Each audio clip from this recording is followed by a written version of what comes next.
mi trabajo tiene mucho que ver con la línea y con esta cosa de la aparición de la imagen, ¿no? Entonces, si tú te clavas en la figura, pues es una figura, pero resulta que el fondo también te puedes clavar en el fondo y hace una figura el fondo. Entonces pierde la otra, ¿no? Entonces esta cosa de construir la conciencia y lo que está sobre el objeto, entonces para mí es importante la desaparición del objeto.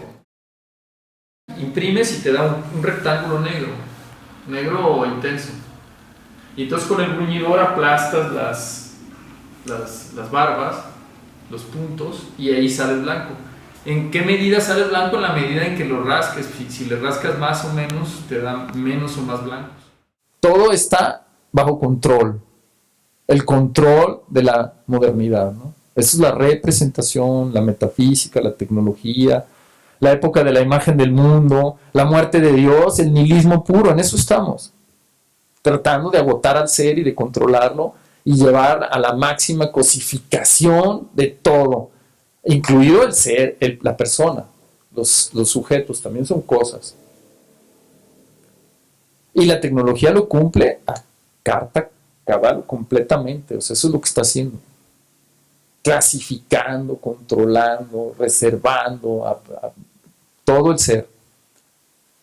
Lo único que nos puede salvar, no lo digo yo, lo dicen los grandes poetas como Hölderlin y como Rilke y como Nietzsche, es el lenguaje, la poesía y el arte. En una época nihilista, porque la consecuencia de la metafísica es la tecnología, no solo el capitalismo. Todavía el capitalismo tiene una pasión humana que es explotar a la gente y ser tacaño y juntar. No, la tecnología ya no tiene ningún fin, nada más que es un fin en sí mismo. Están buscando controlar todo y es la perfección absoluta de la metafísica. Y ante eso no vamos a poder hacer nada. Vamos a ser desplazados por las máquinas, por el control, por toda la... Y eso, los metafísicos pensaban que era la realización, resulta que es el nihilismo, resulta que nos encontramos ante la muerte de Dios. De estarlo estirando, el ser, estirando, logramos eso. Matamos a Dios. Los dioses huyeron, dicen los griegos, dicen los poetas. Los dioses se fueron hace mucho. El mundo se desdivinizó y perdimos todo. No hay ningún sentido. Entonces, no, esto no es lo grave es que ante ese pensamiento técnico, científico, metafísico que está acabando con todo, lo único que se le opone es el arte. O sea, no hay pensamiento, no existe ese discurso nuevo todavía que los poetas pueden generar. No existe. O sea, los niños que aprenden en las escuelas, el único discurso que aprenden es la tecnología, la metafísica. Y con ello les hacen creer que tienen un alma. Y hay gente que cree que el soma, el cuerpo, es enfermedades psicosomáticas, hay esta dualidad, esta división. Y hay idiotas que dicen que se vieron su cuerpo en la noche y se salieron y vieron. Y todo esto es como una esquizofrenia, pues. O sea, es una enfermedad. Esa malatía, esa enfermedad moderna, es lo que les enseñan en las primarias, en los kinder, a los niños.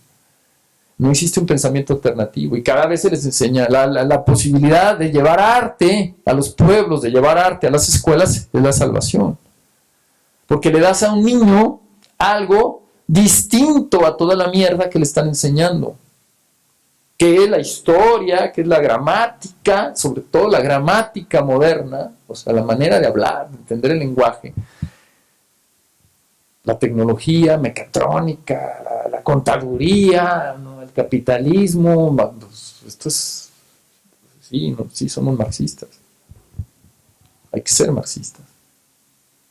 Entonces Marx tiene razón. Que haya fracasado el socialismo no significa que Marx no tuviera razón. El capital está ahí creciendo. El capital no le importa nada más que el capital. O sea, los patrones ya no van a existir, ni siquiera, ya no hay lucha de clases, porque ya todos somos metafísica, ¿no? Ya nos aplastó el capital y nos va a aplastar. La única posibilidad que tenemos es el arte.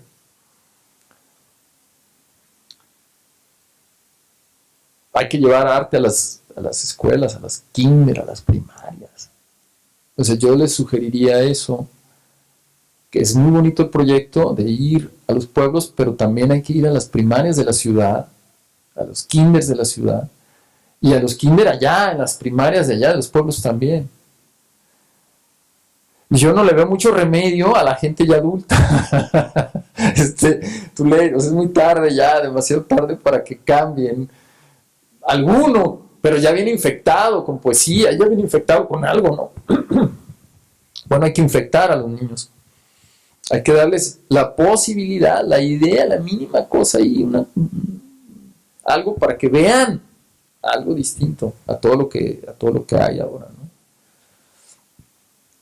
Entonces, creo que el grabado de manera cotidiana está haciendo ese proceso de enfrentarnos a la parte, en términos metafísicos, irracional de nosotros. Es un psicoanálisis matérico, poético, cotidiano, trabajar en una placa.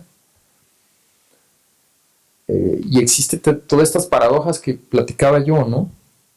Más allá de la pregunta qué es la idea, qué es la reproducción, qué es la cosificación del ser, también está después la pregunta por el ser. ¿Qué es el ser? ¿Qué es el arte? ¿Qué es la poesía? ¿Qué es el lenguaje? ¿Sí? La conclusión nietzscheana de toda esa trayectoria es una conclusión alegre, porque dice al fin encontramos la salida al laberinto. Digo, unos cuantos, ¿no? Esa salida del laberinto es el lenguaje, la poesía. Por más trágica que sea, porque es trágica, pues es mortal. Eso nos hace reflexionar y decir, bueno, somos mortales. Y la poesía nos hace, hay un gran misterio en la mortalidad. Mi abuela decía, el misterio no está en morir, sino en nacer. Esta contradicción, ¿no? De haber nacido. Y este personaje griego que aparece en el origen de la tragedia de Nietzsche, que persigue al sileno, no al sabio Sócrates, persigue a un sátiro, ¿no? Para que le diga la verdad, le diga la sabiduría del sátiro, porque resulta que para los griegos el sabio era el sátiro, fíjense, ¿no? Esto es muy interesante. Lo logra alcanzar, lo agarra de una pata y le dice el sátiro, le dice, ¿qué quieres? Estás chingando. Quiero saber qué es esto del mundo. Pues mejor que ni sepas, güey, porque si sabes te va a doler. Pues dime, pues somos mortales. Eres mortal. Vas a morir. Y pues te conviene morir rápido para que no sufras. Por lo demás, así están las cosas. Esta curiosidad, ¿no? De quitarnos este velo, otra vez, el velo de los ojos y decir, bueno, ¿qué somos? Somos mortales. Es una dimensión trágica. Entonces, para mí, el grabado es una dimensión trágica. Entonces, esa dimensión trágica, ese mundo en el que te metes, que te atreves a perseguirlo y agarrarle una pata y meterte para salir del laberinto de la metafísica. O sea, eso fue lo que a mí me pasó siendo un niño, ¿no? O sea, yo me vi ante un espejo y dije, ¿qué soy? Cuando era niño. Y entendí que iba a morir. Esta es la angustia, ¿no? De la que hablan los existencialistas, ¿no? Y entonces, la definición que hace Heidegger del hombre es ser para la muerte. Y ser en el mundo. Estar en el mundo, ser en el mundo. O sea, estamos en el mundo, no podemos ser sin el mundo. Decía yo, es una dimensión trágica. Entras, abres esa puerta, cruzas ese espejo y estás ahí. Entonces, el grabado para mí es esa dimensión trágica de la que hablaban los griegos. Te atreviste a perseguir a ese sátiro, a ese personaje, para salir de ese laberinto. Entonces,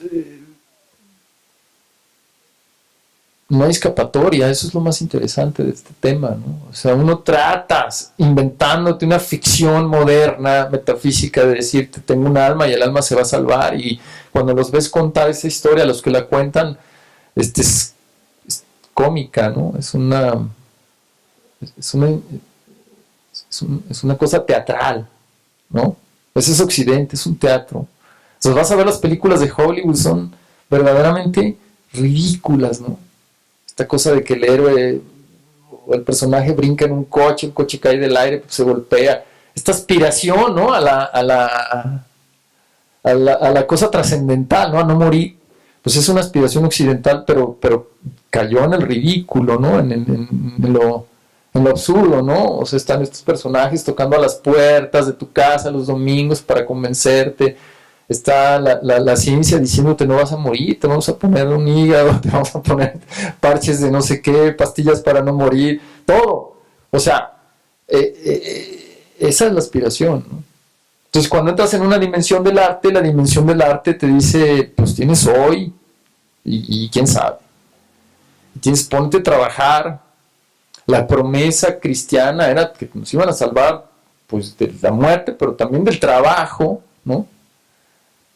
Porque pues ganarás el pan con el sudor de tu frente y estas cosas, ¿no? Y pues hay que trabajar, ¿no? O sea, esta cosa, entonces te escapas del laberinto de la metafísica, del laberinto de la representación lingüística, que finalmente el error no es que lo inventó un X personaje en tal momento, sí sucedió en la historia, así un poco en Occidente, y funda toda una tecnología y toda una metafísica, pero el error viene del lenguaje, el problema está en la gramática, en la lengua, o sea, el lenguaje miente. Y esta es la paradoja principal. Cuando los griegos dicen yo miento, Sócrates trata de arreglar el tema, Platón diciendo yo soy, existe la idea, existe el sentido, existe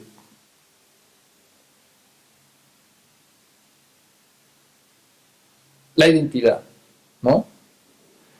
Pues no la veo en ningún lado. Todas las cosas son distintas, no hay una identidad, no hay nada idéntico a sí mismo, y la modernidad intenta hacer la identidad sacando Volkswagen un igual al otro, ¿no? Y el que sea diferente lo regresan, ¿no? Pero en cuanto salen de la línea de producción ya son distintos, ¿no? Ya uno se rayó, ya otro le pasó algo, ya alguien lo vomitó el asiento. O sea, no hay identidad. Entonces, cuando perdemos eso, la identidad, salimos del laberinto de miles de años de la metafísica y nos caemos en la tragedia. Dice Nietzsche, empieza la tragedia, incipit tragedia. La tragedia empieza. Y esto es alegre, es una ciencia gaya, dice él, alegre, estoy contento porque salí de ese laberinto metafísico, pero no significa que salir del laberinto metafísico te salva. Te salva en el sentido de que entiendes, eres, te realizas como poeta, te realizas como artista, te realizas como mortal, pero eres mortal. Es una verdadera condena. A eso le llamamos destino, ¿no? Desde los griegos. O sea, no hay escapatoria. O sea, te puedes morir apendejado, ¿no? Rezando, o te puedes morir pintando, o grabando, o haciendo poesía, ¿no? O trabajando con los chicos, construyendo un jacal, haciendo cosas. Te puedes morir así, pero de todas formas vas a morir. Ahora, salir del laberinto no implica salvarte, en ese sentido implica entender la dimensión trágica en la que vivimos. Y eso cambia todo. Porque quien entiende que es mortal vive de otra manera. Entonces es el gran pesimismo griego. Y de ahí quiero mencionar, pues decir que el grabado es pesimista. Porque es matérico, porque invierte la imagen, porque se reproduce, porque produce, porque está ahí. Todos los grandes grabadores han sido grandes críticos. La filosofía es crítica, el pensamiento es crítico, debe de ser crítico. La escuela de Frankfurt, Adorno, estas gentes hablan del criticismo, ¿no? El mismo Kant es crítico, crítica de la razón pura, crítica de la razón práctica. La crítica es importante, el pensamiento. Entonces, pensamiento y poesía para mí son lo mismo. Se mueven en la misma dimensión trágica. Y aceptan el ser heraclíteo, ¿no? Como cambiante. No el ser platónico, que es este ser identidad, ¿no? Sino que es el ser plural, contaminado, el ser etnia, el ser, ¿no?, mestizo, el ser mezcla, el ser mundo. La esencia del Zaratustra es estar en el mundo. Son dos sus principales dones, sus principales cualidades, posibilidades, todo lo que tiene es la tierra, el sentido de la tierra y el dar, su capacidad de dar, no de exigir, no de reclamar. O sea, no venimos al mundo a agotarlo, a explotarlo, ¿no? Venimos a dar, a estar en el mundo.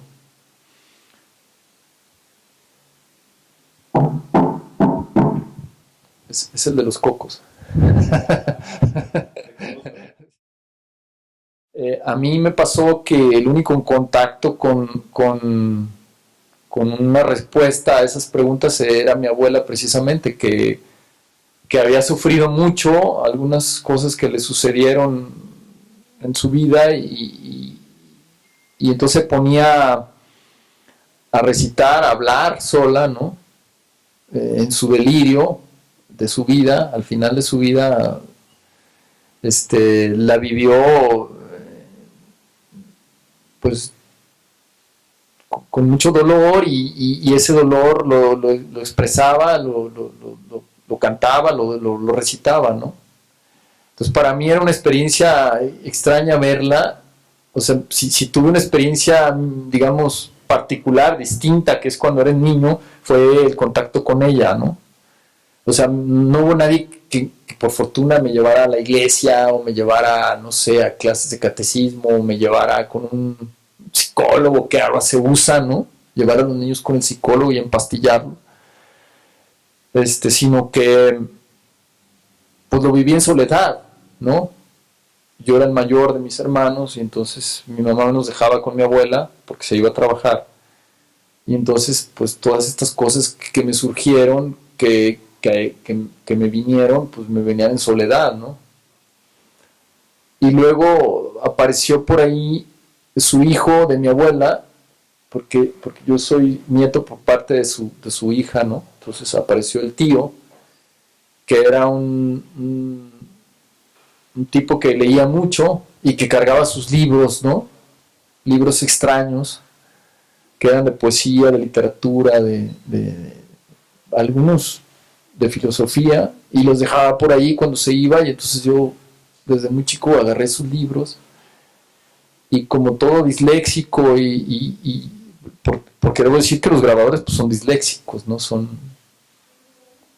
Hay muchos grabadores zurdos, y pues con los cables cruzados, ¿no? Entonces, pues yo me fascinaban los libros por esta cosa de que pues el lenguaje, ¿no? Todo lo que sale de ahí, todo lo que hay ahí, un universo completo. Entonces, pues los agarraba y los leía de atrás para adelante, como hago siempre, ¿no?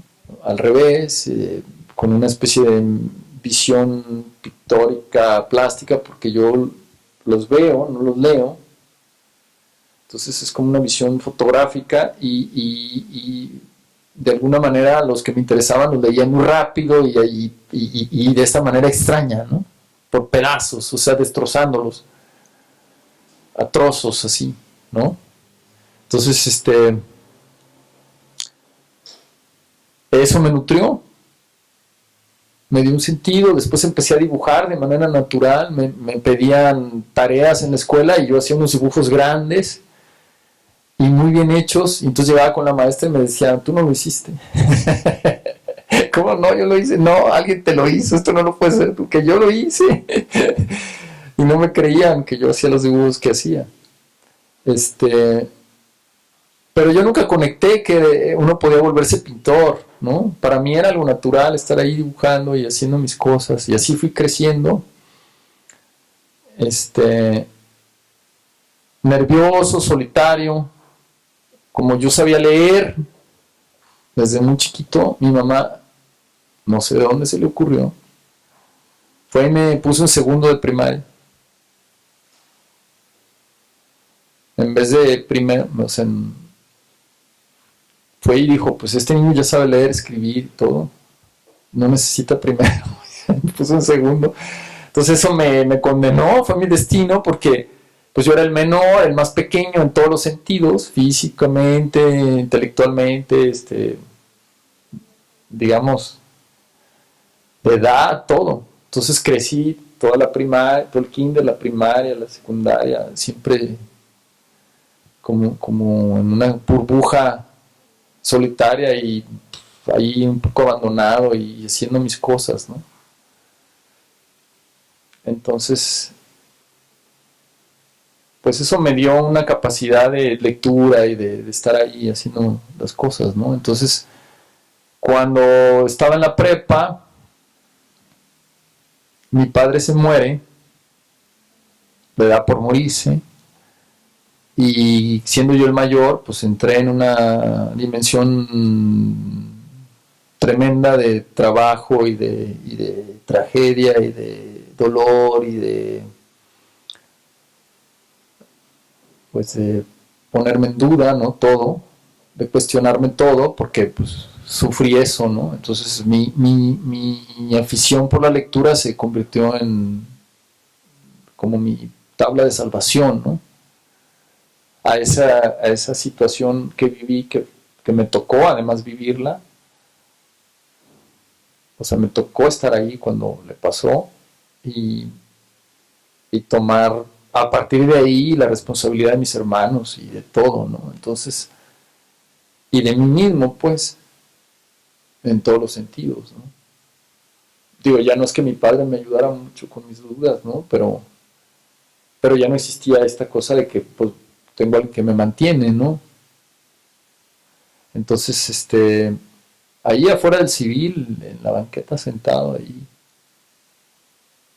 volteaba yo hacia la Cruz Verde, la morgue, ¿no? Y ahí alcanzaba a ver el cadáver ahí, ¿no? Tapado y yo ahí sentado en la orilla de la banqueta. Ahí sufrí un golpe, ¿no? Así fui arrojado, pues, al mundo. Entonces, pues de ahí fueron unos meses, años de decidir qué iba a hacer con mi vida, ¿no? Entonces yo quería ser pintor, pero también quería ser químico y físico, químico, me gustaba eso. Entonces, pues fui a ver la escuela de pintura, no me gustó, era a nivel de secundaria, el nivel era muy malo. Desde mi gran adolescencia pude juzgar eso. Entonces, tenía un amigo 3 años mayor que yo que entró a letras y éramos súper amigos y pues empecé a ir a las clases de la Facultad de Filosofía y Letras, a estudiar un poco de filosofía y a leer más libros y entonces ahí fui entendiendo muchas cosas, fui leyendo y entonces después de ese proceso me meto a ingeniería. Me dieron una beca completa en ingeniería de sistemas, ingeniería química en el ITESO. Duré 2 meses. No soporté ni su religión. Sí, sí, le da risa porque ataco mucho a los itesianos, ¿no? De pronto. Porque son jesuitas y son religiosos. Me parece que están contaminados de una manera muy inteligente. No se dan cuenta qué tan metafísicos son y cómo van y contaminan a toda la comunidad con sus ideas, ¿no? Digo, una cosa es ser cura y otra cosa es ser un licenciado en derecho, en ingeniería, que vas por ahí, ¿no? Contaminando con el discurso metafísico, ¿no? Entonces, no soporté eso, no soporté que me iba a quedar haciendo física, matemáticas y química al menos 10 años, ¿no? Entonces me salí angustiado, aterrado, no tenía tierra, o sea, sin tierra, ¿no? Y me voy a la facultad, a la Escuela de Artes Plásticas otra vez, me asomo ahí y no era para mí, no me gustaba. Entonces decido a mis 16 años, recién cumplidos, eh, decido hacerme artista. y además cumplir una ruta muy extraña, que es mi ruta y ha sido mi destino, mi camino, que fue meterme a filosofía, estudiar filosofía, para hacerme pintor o escultor o artista plástico, ¿no? Entonces me voy a la facultad, me inscribo y ahí pues hago completo la carrera, me titulo, estuve un semestre o dos en la UNAM, revalidé clases y me fui a la UNAM, ahí aprendí algo de griego, alemán, tuve unos buenos maestros en la UNAM. Bolívar Echeverría, que es un escritor fantástico, de la UNAM, un profesor que murió hace unos años, un tipo muy inteligente. El maestro Quevedo aquí en Guadalajara y en Puebla tuve varios maestros argentinos que estaban exiliados de la dictadura argentina, que traían todos estos textos de Francia y de Europa, que traen la tradición esta criticista, nietzscheana,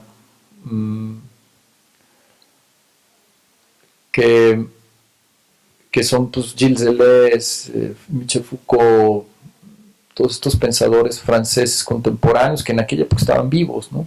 Entonces mandaba a estos chavos de Puebla, estos argentinos traducían estos textos en una revista y los publicaban, y yo me los quebraba todos, ¿no? Entonces leía filósofos y esos filósofos pues, me fueron dando la clave, las pistas, ¿no? de lo que es la poesía, el pensamiento y la posibilidad de escapar de ese laberinto, ¿no? De la metafísica. Entonces fui leyendo esos textos tratando de escapar, ¿no? De ahí y de ahí me fui a Alemania. De Alemania entendí muchas cosas, regresé, trabajé en México muchos años, 4 años, y de ahí me fui a Italia, y ahí aprendí arte y seguí mi carrera, mi trayecto ese que me inventé a esa edad, de esa manera, ¿no? Entonces sí creo que la única posibilidad que tenemos de salvación en el sentido inmanente, es decir, de estar en el mundo y de entender el mundo de otra manera, y de no colapsar en el nihilismo metafísico tecnológico que nos lleva al vacío, precisamente el nihilismo, es el arte. Y ya alguna vez lo dije en alguna conferencia, que lo único que me puede salvar es el arte, la poesía. Porque no es la poesía versos escritos en un papel, ¿no? La poesía es el ser, ¿no? O sea, es el lenguaje, es lo que nos hace ser. Ya lo dijo Artaud, este gran artista. Es algo peligroso de decirlo, pero esa es la verdad, ¿no? O sea, no es el sentido que crea las palabras, sino las palabras crean el sentido. Y el yo es un accidente en el cuerpo. Es como un grano, es como una espinilla. El yo no es nada. O sea, el cuerpo es lenguaje. Y lo único que existe es el lenguaje. La dualidad se resuelve diciendo que no hay un yo que hable, sino que el habla. El lenguaje habla. Entonces, es un solo ser, no hay dos. Esta dualidad metafísica, esta división metafísica, se genera en el lenguaje, porque al momento que yo digo, libro, placa, entonces digo unicornio y entonces ya creo que hay un unicornio. No, el lenguaje miente, es ficción, no tiene ningún referente real. Entonces las cosas no existen como decían los sofistas. Entonces ni hay cosas, ni hay yo, ni hay sentido. Hay solo lenguaje. Y ese lenguaje es cuerpo, es materia, es matérico. Es